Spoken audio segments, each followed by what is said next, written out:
next question. You play lots of instruments. If you made an instrument, what would it sound like? From Mccartney, M-C-S-Y-K. It would sound like this.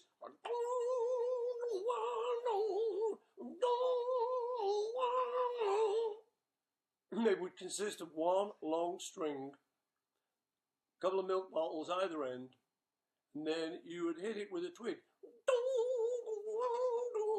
And then, if you pull the milk bottles apart, it would sound like this.